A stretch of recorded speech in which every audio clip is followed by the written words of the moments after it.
I'm going to start with the guy that's probably not going to make the playoffs, but Michael Penix Jr. in his second start, he's in a playoff race. He gets thrust into this when he thinks he's off for the whole year. Kirk Cousins struggles. He plays well in his first game, and then they go to Washington. And poor guy, they don't see the ball at all in the second half. So he's got very limited opportunities, but he's got the opportunity at the end of the game, down 7, to drive his team, tie up the game, or potentially go for 2 for the win. And what does he do? He converts 2 4th downs on the drive. And that last one, the touchdown pass with less than 2 minutes left, was a laser. That was sick. To Pitts. That was Kyle Pitts goes down, catches it right at the goal line. It was awesome. I want to just throw some flowers out to him because that's not an easy thing. For him to come in, for him, replacing Kirk Cousins, who, has been the leader of that team all year, and to do what he's done has been really impressive. One word of caution on Michael Penix Jr. Boy. Yeah, I got to throw this out there. He got engaged. And getting engaged during your rookie year. That's dangerous? It's dangerous. And here's why. It's not the first game you play. It's not the second game. It's the dreaded third game. I brought this up in regards to Josh Allen, but didn't realize that Josh Allen obviously is not a rookie. So this doesn't apply to him. His third game after his engagement was the Detroit game. 2 touchdown passes, 2 rushing touchdowns, 48 points.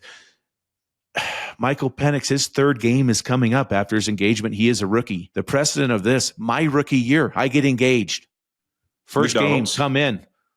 Light the world on fire. 300 yards, 3 touchdowns, 21-point comeback. Second game was okay. That dreaded third game, your rookie season after an engagement.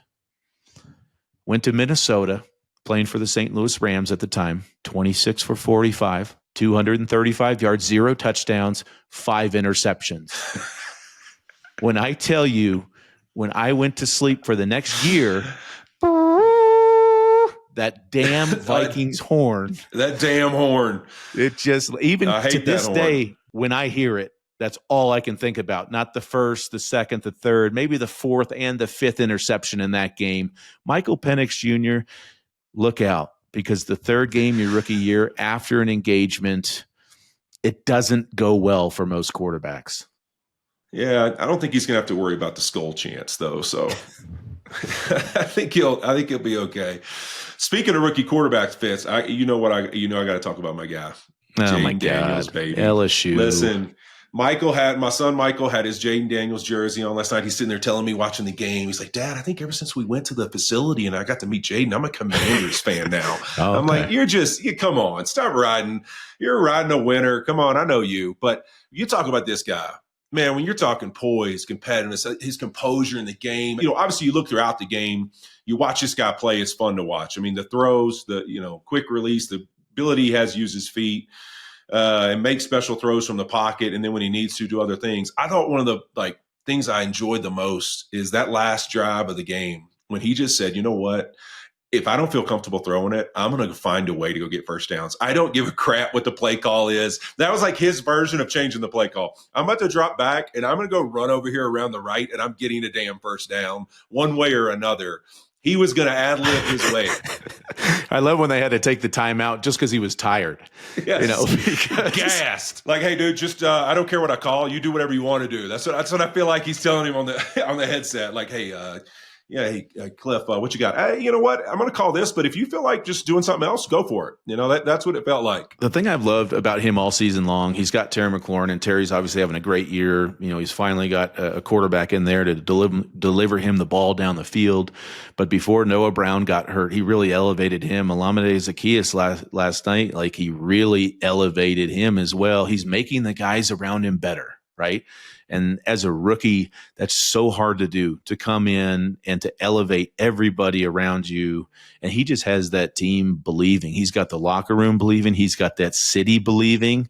I mean, it's an unbelievable thing. And you forget that he's a rookie because he's smiling during that last drive. The run where he just stopped on the sideline and stepped out of bounds. Football's not easy. It's never been that easy for me. He makes it look so Easy. And then you talk about his teammates. I mean, when you look at some of these quarterbacks, that's what I like listening to. I like listening to what the teammates are saying about these guys. And Zach Ertz just gushing about him in the post game and just how much he has changed that locker room and changed the vibe. And the last thing I'll say about a quarterback that you love, when he gets the ball in his hand with 2 minutes left, like even as a fan, you're like, this game's over. He's got it. Like he's going to do it. And when you have that belief in a locker room in a guy, that's how you know you have the guy, that's going to be there for 10, 15 years and lead this franchise. Yeah, I think that's the key thing. You can learn a lot from interviews and comments and hearing guys not just love on him for the player he is, but even the confidence that they talk about their football team because of him. Like we got 5. You've seen all through the year little audio things like we got 5, everything's different, and it's like they almost believe in themselves more because they believe in him so much, and I think that's really when you talk about guys who are to elevate, that's one of the things. It's not like they make guys better. They make guys aspire to be better. Like they make guys go, you know what? I believe in myself more because that guy believes in himself. And so I think it's really cool to see. But speaking of LSU quarterbacks that are balling and playing out of their minds, is there anybody that epitomizes that more than Joe Burrow right now? Another LSU Tiger.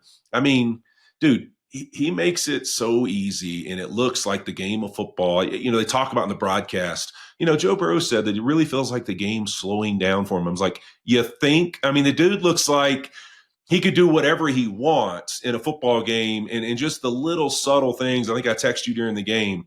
It's like the one look where they're like, oh, yeah, I don't think Joe Burrow saw this guy coming from the right, but, he got the ball off in time. I'm like, no, look at the back view. He actually takes a drop to his left. And he's like, I know where I'm going with this football, and as long as I get it out in the time and the rhythm, I'm going to be fine. But I know exactly where my threats are, and he does it so smooth that you're like, oh, maybe he doesn't see the guy. No, he knows where he is.